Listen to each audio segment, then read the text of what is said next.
Back to our channel Janu మీ ఇంటి అమ్మాయి. బాగున్నారా? బాగుండే ఉంటారులేండి. నేను కూడా చాలా బాగున్నాను. మీరు కూడా చాలా చాలా బాగుండాలని మనస్ఫూర్తిగా కోరుకుంటున్నాను. ఇప్పుడు టైం వచ్చేసి 4:30 అవుతుందండి. అసలు నేను ఎక్స్పెక్ట్ చేయలేదు ఈ వీడియో తీద్దామని చెప్పేసి. ఏదో ఇంకా చేద్దాం కదా అని చెప్పేసి చేసేసాను అనమాట. ఈవినింగ్ స్నాక్స్ అయితే చేసేసాను. ఏంటో మీకు ఆల్రెడీ తెలిసిపోయింది కదా, టీ టైం పాలకాయలు అనమాట. చాలా బాగుంటాయి. ఎట్లా అంటే ఈ రెయినీ సీజన్కి హాట్గా టీ తాగుకుంటూ చక్కగా ఒక్కొక్కటి తింటా ఉంటుంది. సూపర్గా ఉంటాయి అనమాట. చాలా చాలా బాగుంటాయి. నిజంగా కూడా ఇవి ఉన్నప్పుడు కంపల్సరీ టీ అయితే ఉండాలండి. టీ ఉంటేనే బాగుంటుంది అనమాట. చాలా బాగుంటుంది. వేడివేడిగా బయటంతా చల్లగా వర్షం వస్తూ ఉంటే ఇలా మనం స్నాక్స్ చేసుకొని తిన్నాం అనుకోండి, సూపర్గా ఉంటుంది. ఇంకా చాలా ఈజీగా అయితే చేసుకోవచ్చు వీటిని. ఇవి ఎలా చేసుకోవాలనేది ఇప్పుడు నేను చూపిస్తాను, ఓకేనా? ఈ రెసిపీ చూడడానికి ముందు ఫస్ట్ మన ఛానల్ ఎవరైనా ఫస్ట్ టైం చూస్తున్నట్లయితే ప్లీజ్ సబ్స్క్రైబ్ చేసుకోండి. ఆ పక్కనే ఒక బెల్ ఐకాన్ వస్తుంది, దాన్ని క్లిక్ చేయండి. అప్లోడ్ చేసే ప్రతి వీడియో మీ వరకు వస్తుందండి. నేను పెట్టే కొత్త వీడియో ఏదైనా సరే మీ వరకు నోటిఫికేషన్ వస్తుందన్నమాట. ఇంకా నా జిడ్డు మొహాన్ని ఇగ్నోర్ చేసేసేయండి. ఎందుకంటే ఇది ఈవినింగ్ టైం. ఇంకా నేను అసలు ఈ వీడియో షూట్ చేద్దామని అస్సలు అనుకోలేదు.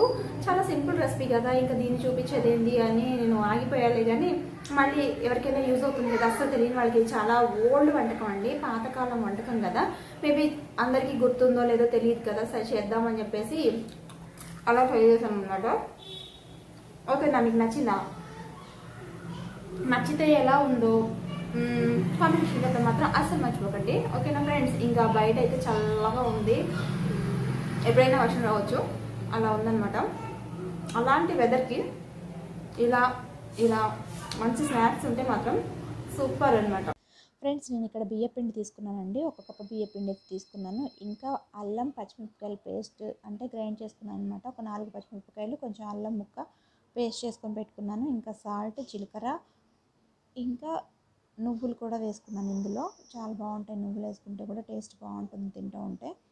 ఇంకా ఇక్కడ ఏంటంటే నేను ఆ బియ్యపిండిలో ముందు పేస్ట్ చేసి పెట్టుకున్న అంటే గ్రైండ్ చేసి పెట్టుకున్న పేస్ట్ ఉంది కదా, అది వేసుకున్నాను. ఇంకా జీలకర్ర కూడా వేసాను. అందులోనే నువ్వులు కూడా యాడ్ చేసుకొని సరిపడా సాల్ట్ కూడా ఇక్కడే మనం యాడ్ చేసుకోవాలండి. సరిపడా సాల్ట్ చూసుకొని వేసుకున్నాను. ఇదేంటంటే మా అమ్మమ్మ దగ్గర నేర్చుకున్న వంటకం అనమాట. చిన్నప్పుడు మా అమ్మమ్మ చేస్తూ ఉంటే చూసేవాళ్ళము. ఇంకా ఆ పిండి కలిపిన తర్వాత వాటి షేప్ బాల్స్ లాగా చేయడం కూడా మా అమ్మమ్మే చేపించేదనమాట మాతో. అందుకే బాగా గుర్తుండిపోయింది ఆ వంటకం అయితే. నేను ముందే పక్కన సిమ్లో నూనె అయితే వేడి చేసి పెట్టుకున్నానండి. ఆ వేడి నూనె ఈ పిండిలో వేసేసుకోవాలి. దేనికోసము అంటే కొంచెం గుళ్ళు వస్తాయి అన్నమాట. అవి అంటే బోల్గా వస్తాయి. ఇంకా అందులో క్రిస్పీనెస్ కూడా వస్తుంది అనమాట. అందుకని చెప్పేసి అలా అయితే కొంచెం ఆయిల్ వేసేసుకున్న తర్వాత, వేడి ఆయిల్ కొంచెం గరిటతో కలిపేసుకొని తర్వాత ముందే నేను ఒక గిన్నెలో ఒక గ్లాస్ వాటర్ కూడా హీట్ చేసి పెట్టుకున్నానండి. అవి కూడా అంటే వేడి నీళ్ళతోనే దీన్ని కలపాలి, అప్పుడే బాగుంటుంది, టేస్ట్ బాగుంటాయి. అది తినేటప్పుడు ఆ క్రిస్పీనెస్ కానీ చెప్పాను కదా, ఆ బోల్గా మంచిగా బాగా వస్తాయి అన్నమాట. దానికోసం అని చెప్పేసి అలా అయితే కలిపేసుకోవాలి. కొంచెం కొంచెం వాటర్ వేసుకుంటూ మనకి చపాతీ పిండిలాగా ఈ పిండి అయితే కలిపేసుకోవాలండి. చాలా బాగుంటాయి టేస్ట్. రైనీ సీజన్లో అయితే మంచిగా బయట చల్లగా ఉన్నా, లేకపోతే మబ్బు పట్టి ఉన్నప్పుడు, లేకపోతే వర్షం వస్తున్నప్పుడు ఈవినింగ్ స్నాక్స్ కింద అయితే ఈ రెసిపీ చాలా చాలా బాగుంటుంది. ఇది చాలా పాత వంటకం అండి. కాకపోతే చాలామందికి మర్చిపోయి ఉండొచ్చు, గుర్తుందో లేదో అని చెప్పేసి సరే ఒకసారి చేద్దామని చెప్పేసి చేశాను. యాక్చువల్లీ నేను తినడం కోసం అని చెప్పేసి చేసేసుకున్నాను అనమాట ఈవినింగ్ కొంచెం. ఇంకా సరే చేస్తున్నాను కదా, ఒకసారి అయితే షూట్ చేస్తే బాగుంటుందని చెప్పేసి షూట్ చేశాను. అందుకని నా ఫేస్ అలా కొంచెం డల్గా అలా ఉందనమాట. వీడియోకి నేను అసలు ప్రిపేర్ అవ్వలేదు కాబట్టి సరే ఎలా ఉంటే అలా ఉంది, కావాల్సింది ఏంటి రెసిపీ ఎలా ఉందో చెప్పడం కదా అని చెప్పేసి అలానే ఉండిపోయాను నేను. ఇప్పుడు ఆ చపాతీ పిండిలో కలుపుకున్న పిండిని ఒక 5 మినిట్స్ అలా మీరు నానబెట్టుకున్నా పర్లేదు, లేకపోతే అలా డైరెక్ట్గా చేసేసుకున్నా బాగుంటుంది. నేనైతే అలా డైరెక్ట్గానే బాల్స్ లాగా చేసుకున్నాను. ఇంకా చిన్న చిన్న బాల్స్ చేసుకున్నా బాగుంటుందండి. పల్లీల సైజులో చేసుకున్నా కానీ చక్కగా బఠానీలాగా తినడానికి బాగుంటాయి. వేడివేడిగా ఒకవైపు టీ తాక్కుంటూ చాలా బాగుంటుంది అనమాట. అలా బాల్స్ అన్నీ చేసుకున్న తర్వాత నూనె హీట్ ఎక్కిపోతుంది కదా, హీట్ ఎక్కిపోయిన తర్వాత అందులో అయితే ఆ బాల్స్ అన్నీ వేసేసుకోవచ్చు.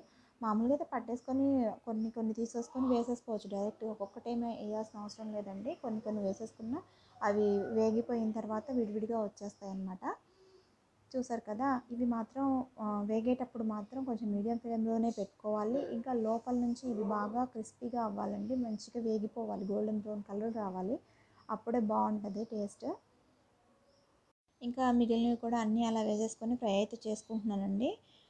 ఇంకా నా వీడియోస్ కనుక మీకు నచ్చినట్లయితే లైక్ చేయండి, షేర్ చేయండి, కామెంట్ చేయండి. అట్లనే సబ్స్క్రైబ్ కూడా చేసుకొని పక్కనే ఒక బెల్ సింబల్ వస్తుంది, దాన్ని క్లిక్ చేసి ALL అనే ఆల్ ఆప్షన్ని మీరు చూస్ చేసుకుంటే నేను అప్లోడ్ చేసే ప్రతి వీడియో మీ వరకు వస్తుంది. ఫ్రెండ్స్ చూసారు కదా, పాలకాయలు వేడి వేడి టీతో రెడీ అయిపోయాయి. మరో మంచి వీడియోతో మళ్ళీ మిమ్మల్ని మీట్ అవుతా. అప్పటి వరకు బాయ్.